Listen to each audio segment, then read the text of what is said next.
It's your day in tech history, and it's brought to you by our friends over at DJI. Get yourself your own drone by going over to geekazine.com/DJI. Jeffrey Powers here. I welcome you to the Day in Tech History, a full rundown of technology history 7 days a week. Subscribe to the show via iTunes, Stitcher, or download right from dayintechhistory.com. Now let's find out what happened on this day, your day in tech history.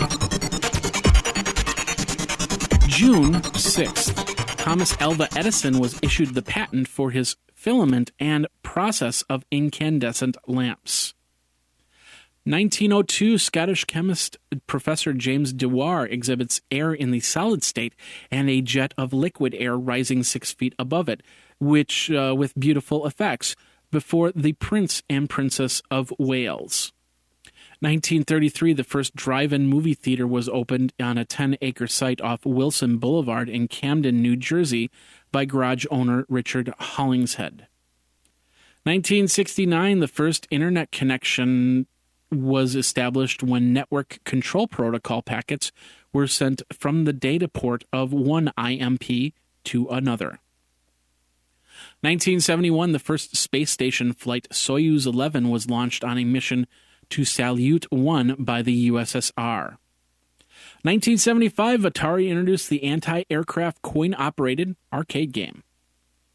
1982, the Summer Consumer Electronics Show was held, and during the event, 20th Century Fox Film announced its entry into the video game industry by forming a new division to create software for the Atari VCS game system. 1983, at the Consumer Electronics Show, Texas Instruments introduced the TI-99/8 home computer, featuring 80 kilobits of RAM and priced at $500. 1989, IBM introduced the Interleaf desktop publishing software for DOS-based personal computers, starting at $750. 1995, International Business Machines, Toshiba, and Siemens unveil the world's smallest and fastest 256-megabyte dynamic random access memory. It was 13.25 millimeters by 21.5 millimeters and had 26 nanosecond access time. Also in 1995, the Los Angeles Times reported on the merging of religion and technology in Vatican City, where Father Leonard Boyle was working to put the Vatican's extensive library on the internet. 1996, Yahoo announced the plans to beef up their search service by adding Digital Equipment Corporation's Alta Vista search technology in their systems. 1997, IBM introduced the Aptiva C3D computers with DVD-ROMs. Prices started at $1,799 to $2,899. And in 1998, PHP 3.0 was officially released. And now this word from our friends over at DJI Technologies. The Phantom 3 has been released just in time for all your springtime flying. In both professional and advanced models, the Phantom is one of the most popular drones out there.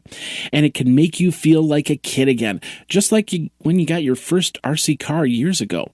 With video up to 4K, you can have fun taking overhead shots, aerial footage in parks or by the lake, or you can just fly over your house to see how many of your kids' toys ended up on the roof, or if your roof even survived the winter.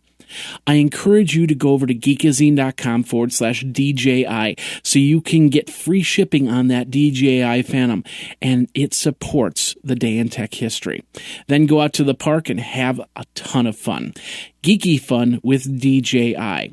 Now let's get back into your Day in Tech History. In 2000, at the Computex Taipei Trade Show, VIA Technologies of Taiwan introduced the Cyrix 3 processor, available in speeds starting at 533 megahertz, pricing at $75 to $160. 2001, AMD released the 950 megahertz Duron processor for $122 and the 1.4 gigahertz Athlon processor for $253. Also in 2001, Romani Groups announced the intention to sue IBM for $10,000 for each of up to 1.2 million people who were made orphans by the Nazis during World War II. According to their claims, IBM's Hollerith tabulating machine was fundamentally instrumental to the Nazi tracking system. 2002, Microsoft releases Class Server 3.0, a learning management platform for grades kindergarten through 12. 2003, Corel announced that it had agreed to be acquired by Vector Capital for $98 million. 2005, in a keynote address at the Worldwide Developers Conference, Steve Jobs announced that Apple will begin transitioning the Macintosh line of computers from PowerPC to Intel microprocessors. He demonstrated a version of Mac OS X running on a computer powered by an Intel Pentium 4 CPU. And Time magazine featured an article entitled "It's a Wiki World," spotlighting the founder of Wikipedia, Jimmy Wales. 2006, the Entertainment Software Association filed a lawsuit against the state of Minnesota in federal district court in order to overturn a new bill that would fine minors $25 for buying or renting mature and adult games only.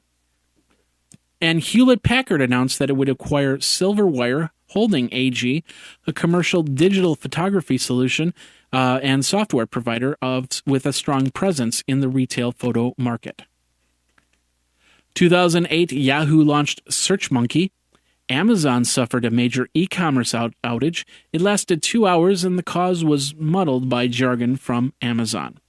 And T-Mobile sued Starbucks over that Wi-Fi deal we talked about a couple days ago. Of course, T-Mobile lost the Wi-Fi deal to AT&T. They claimed that they had an exclusive partnership with Starbucks. 2009, Palm released the Palm Pre-Phone, a 600 megahertz ARM Cortex processor, underclocked to 500 megahertz with 256 megabytes of RAM. It would also obtain or have the WebOS software for when it would start at $199 with a 2-year contract or $549 off contract. Also in 2009, Twitter announced that they would start a new process called verified accounts to prevent fake Twitter accounts from happening. And in an episode of Gilmore Gang, Leo Laporte gets irate after TechCrunch's Michael Arrington implies that a review model of the Palm Pre was influencing Leo's decisions. Leo instantly called Arrington out on it and threw a few profanities, and at that point, the Gilmore Gang show was moved off of twit.tv. 2011, Microsoft announced a live TV would be added to Xbox 360 consoles. Also in 2011 at WWDC, in what would become Steve Jobs' last keynote, Apple unveils OS X Lion, iOS 5, and iCloud. And in 2013, The Guardian discovered a document from April stating that the NSA was mining data using Prism. This was a direct access portal to several mail clients, including Google's, Apple's, Microsoft's, Facebook's, AOL's, and much more mail clients. And that's your Day in Tech History. My name is Jeffrey Powers, www.dayintechhistory.com. All the show notes are over at wikizine.com, Geekazine's wiki. And of course, you can like the Facebook page and follow Twitter at Day in Tech Hist. Until tomorrow, take care. Day in Tech History is copyright 2015, JMP Enterprise and Geekazine.com.